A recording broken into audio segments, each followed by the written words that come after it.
I didn't scream when my phone hit the floor. I just stared at it, because in that exact moment, I knew something wasn't just broken, it was gone. Not the phone, my life. Every contact, every password, my work, my bank apps, my photos of my son's birthday. And the worst part, I didn't even know how to prove who I was without it. I'm a mom, a wife. I work remotely. My entire world lives inside that small glowing screen. And in 1 second, it went completely black. Let me tell you what happened next. At the moment my phone hit the kitchen tiles, I felt the sound more than I heard it. A sharp, final crack that sliced through the noise of cartoons, boiling pasta, and my toddler's delighted shrieks. In that single second, as I stared at the spider web of glass spreading across the screen, I understood something terrifying. I hadn't just broken a device. I had broken the invisible thread that held my entire life together. I am 29 years old, married to a patient and practical man, and mother to a 2-year-old tornado named Oliver. Our days are built from small tasks. I wake up before sunrise to pack my husband's lunch, start a load of laundry, and prepare oatmeal, while simultaneously preventing Oliver from feeding cereal to the dog. By 9 o'clock, I had already wiped 3 spills, negotiated 2 tantrums, and answered at least 5 messages from work. Because, yes, I work too, part-time, remotely. My phone is my portable office. Emails from clients, quick edits on shared documents, reminders for deadlines. It is also my calendar, my grocery list, my parenting guide, my camera, my banking assistant, my connection to friends, and the keeper of every phone number I no longer remember by heart. Group chats with other moms help me feel sane. Video calls with my sister remind me that I'm more than just mama. Payment apps let me split bills and pay for daycare without thinking twice. Password managers unlock every digital drawer in my life. The phone rests beside my pillow at night and wakes me in the morning. It hums with life constantly. I never realized how deeply rooted it was in my everyday existence until I watched it die. It was an ordinary Tuesday. The dishwasher had decided not to drain. Oliver had smeared yogurt into the couch fabric, and I was behind on 2 urgent emails. I propped my phone against the backsplash to follow a quick tutorial on how to clean the dishwasher filter. At the same time, I was scrubbing the floor because Oliver had discovered the joy of pouring his juice directly onto the tiles. One hand held a sponge, the other balanced precariously as I reached for a towel. My elbow caught the charging cable. The phone slid. For a split second, it seemed suspended in mid-air, as if reconsidering its decision. Then it crashed face first onto the hard ceramic floor. I froze. Oliver clapped, thinking it was part of a game. No, no, no, I whispered, scooping it up. The screen was shattered. Worse, when I pressed the power button, it flickered once and went completely black. I tried again. Nothing. I held it shook it gently, pressed combinations of buttons I barely understood. Still nothing. My heart began to pound. I felt foolish for reacting so strongly, but panic spread through me. My hands trembled. I sat on the kitchen floor among spilled juice and wet towels, holding the silent device like a lifeless bird. I hadn't backed it up recently. I wasn't even sure when the last automatic sync had happened. I tried to remember my passwords. I couldn't. Oliver tugged at my sleeve. Mama! I wanted to cry. That evening, my husband tried to reassure me.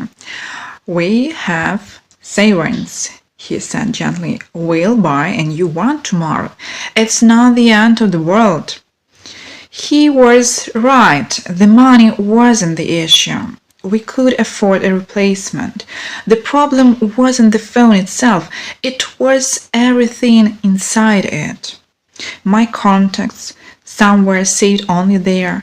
Other parents from daycare, freelance clients, the plumber who fixed our sink last year, my social media accounts, my work messaging apps, my mobile banking, the payment apps we used for groceries and utilities, the digital wallet, the password manager that I had trusted so completely I had stopped memorizing anything at all.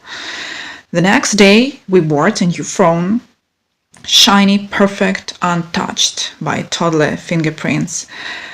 Setting it up felt like standing at the entrance of a locked city. Enter your password, it prompted. Which one? I managed to remember my email login after 3 attempts, but because my old phone was dead, two-factor authentication codes couldn't be sent there anymore. Some apps insisted on confirming my identity via the old device. Others were linked to my old SIM card, which we had already replaced at the store. The new SIM worked for calls and messages, but the synchronization between accounts was incomplete. My cloud backup was weeks old. Photos from Oliver's birthday party were missing. Several recent contacts hadn't been saved. I spent hours on customer support chats, verifying my identity with security questions about streets I lived on 10 years ago. Each successful login felt like recovering a small piece of myself. Each failure felt like losing something forever. I had never realized how fragile digital life could be. The following days were harder than I expected. Without my fully functioning digital ecosystem, I felt disoriented. I couldn't check my shared work calendar easily. I missed a daycare reminder because notifications weren't properly restored. I hesitated before paying for groceries, unsure whether my banking app was fully secure again. More than anything, I felt strangely isolated. I hadn't memorized my closest friends' numbers. When messaging apps glitched, I couldn't simply call them. The mom group chat was silent to me for 2 days while I waited for account recovery. I felt like I was watching the world through a window, disconnected. There was also shame. How had I allowed myself to become so dependent? I used to remember phone numbers as a teenager. I used to navigate cities with printed maps. Now I couldn't even access my own schedule without digital permission. At night, when Oliver slept and the apartment was quiet, I lay awake feeling vulnerable. My phone had been my safety net. Maps in emergencies, instant medical advice, quick transfers for money, constant communication.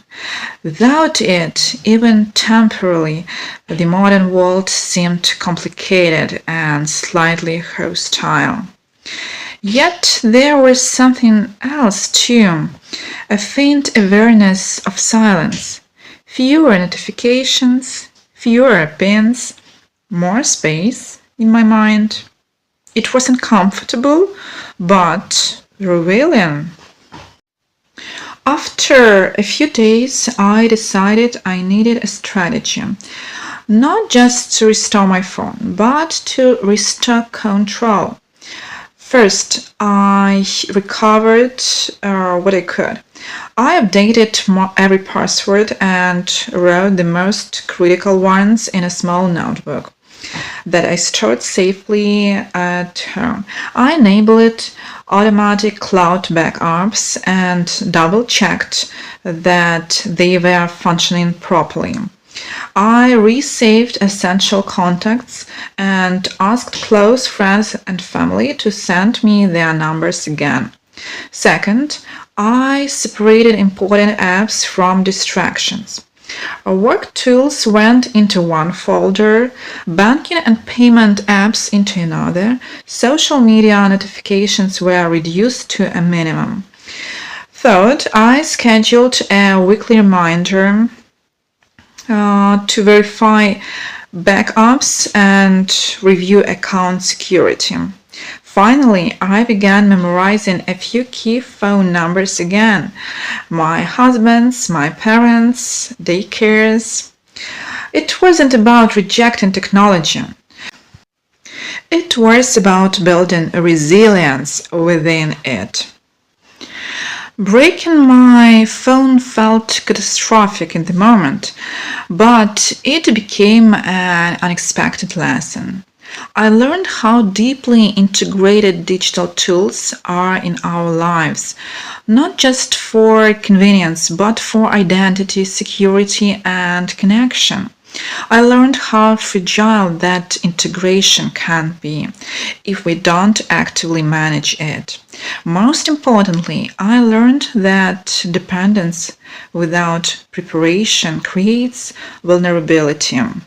To anyone who reads this and feels slightly uneasy, check your backups, write down critical passwords, memorize at least 2 important phone numbers, replace your SIM carefully, and verify synchronization before assuming everything is safe. And perhaps every now and then put your phone down, not because you have to, but because you can. I still rely on my new device every day. It still wakes me in the morning and hums beside me at night. But now, when I place it on the kitchen counter, I do so a little more mindfully. And when I scrub the floor while my toddler laughs, I make sure the cable is far from my elbow.